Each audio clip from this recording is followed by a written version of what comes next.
Sure. Well, I'm a father, I'm a freedom-loving American, and I'm a strong supporter of the Second Amendment. I got a couple daughters myself, and I know that our Second Amendment of the U.S. Constitution protects the First Amendment, and it protects our freedom of speech. And I'm running for Congress because I believe in this country. I love this country. Just turned 41 years old, and I have a lot of energy, a lot of motivation, a lot of drive to get things done, get back there in Congress, and get things done because I love this country so much, and I want to protect it, and I want to protect it for my daughters when they grow up. Enthusiasm specifically for the Second Amendment above all others.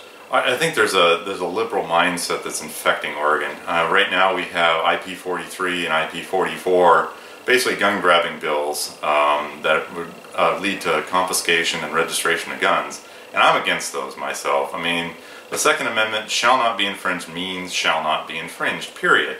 And it's like they want to chip away at our Second Amendment rights, and chip away. I mean, they call it progressivism. I just call it communism myself. But basically, they call it progressivism, and they want to chip away at our rights, and we got to stop them. We got to stand up and say, no, you're not going to chip away at our Second Amendment rights. And I support the Second Amendment myself. I went up and did a Second Amendment rally here yesterday. And that was up in Seattle? Up in Seattle, yep. Can you give any kind of a synopsis of what that was like? It was actually a really great experience. My friend Joey Gibson was up there, and Patriot Prayer was up there. And Joey's running for Senate in the state of Washington against yep. Maria Cantwell. Yeah. Yes. Yep. So we were up there, and it was actually very peaceful. We had our own little space in terms of we were out there. We were giving speeches. I gave a speech myself, and the other side with the black hooded thugs and the liberals that yell and scream obscenities and make a bunch of whining noises and stuff like that and claim untrue things were actually down the block. I guess they didn't get the memo to come and disrupt our rally, but they did have about 6 of their little comrades in their hoods and their face masks come over, and they didn't actually do anything because of the police presence was actually really great up in Seattle. The police were very supportive up there. That's what I was going to ask you, is how it was received. This was downtown, right in downtown Seattle.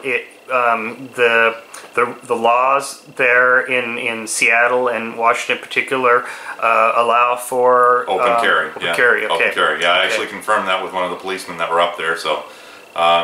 But I was carrying that around. I gave my speech up there. We walked, we did a march, Second Amendment rally march up the street to the library, and then looped back around, and then we ran into the other side, the screaming liberals at us, and they were, as I said, they were saying obscenities and using curse words and stuff like that, and all we were doing is yelling USA, USA, USA, and they seemed to disagree with what we were yelling with, and which is sad because, I mean, we're all Americans here, and it's really sad that there are those that want to bring down our country, those that want to take away our Second Amendment rights, and we shouldn't allow that. We're not going to allow that because, as I said, our country was founded upon freedom, and we have to fight for our freedom in order to maintain that freedom. And the Second Amendment is at the very bedrock and at the core of that freedom. How was the reaction from, say, passersby?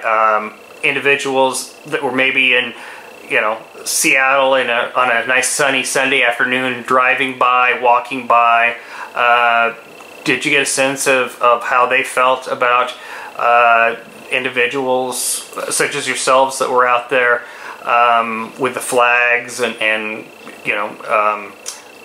abiding by the laws, but yet carrying a big scary firearm, as they would think? Yeah. How did they react to you? I know you said that the police were very good, but how would you say?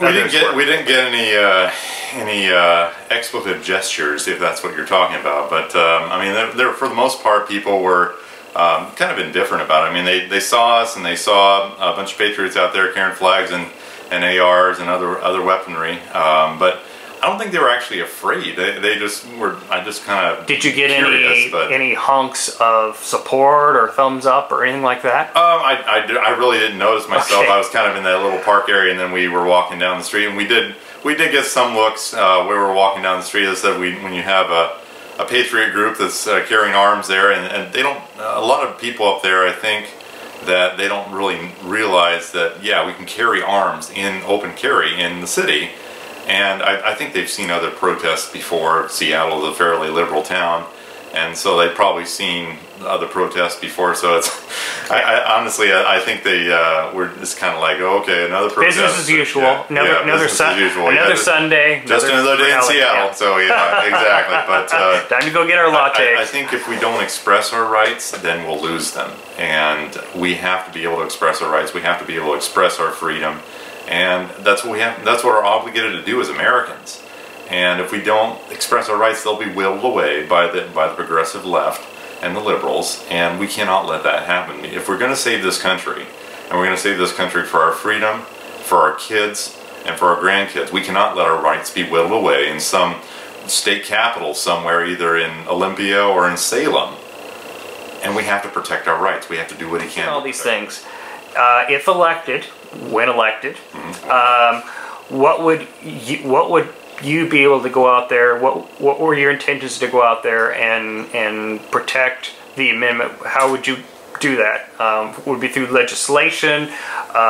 You know, what are your? Have you had any thoughts on, you know, what you can do in the position as congressman in District Number 5 in the state of Oregon that would erase all of the horrible things that Kurt Schrader has done?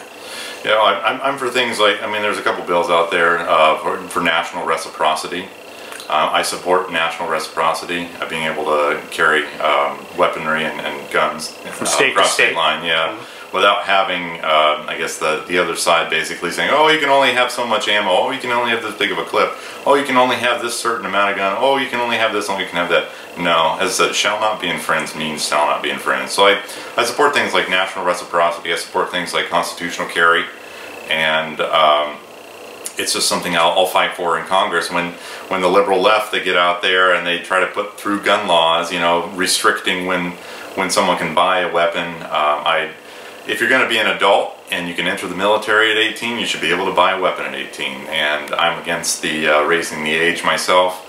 I do think we should protect our schools in terms of having trained personnel in the schools that can carry if they want to, not be forced to, but can carry if they're comfortable doing so, in order to protect our kids in the schools.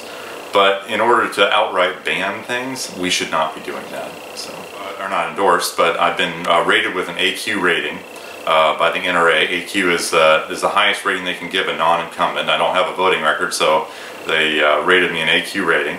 I've received a B plus rating with the Oregon Federation of Firearms, which again is the highest rating that Oregon Federation of Firearms gives to non-incumbent candidates that don't have a voting record. I've never been elected, so I don't have a voting record myself.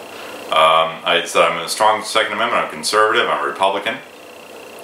I'm pro-life, pro-gun, pro-God, and pro-immigration reform, and that's who I am. My website's at CallahanForOregon.com. That's CallahanForOregon.com. You can find me on Facebook at facebook.com/CallahanForOregon, and my Twitter handle is the @ and then Callahan, the number 4, and then the word Oregon, OREGON. Oh yeah. Well, thank you for your time, Mr. Callahan, and I, for one, wish you the greatest of luck. And I also want to thank you personally for being an advocate. Myself and a lot of our friends absolutely love the fact that we are getting individuals that are going to be in power to determine our rights, that have full support of the Second Amendment, because we feel like we aren't just grasping at straws. So exactly, it's much appreciated. Well, thank you. Thank you. Thank you.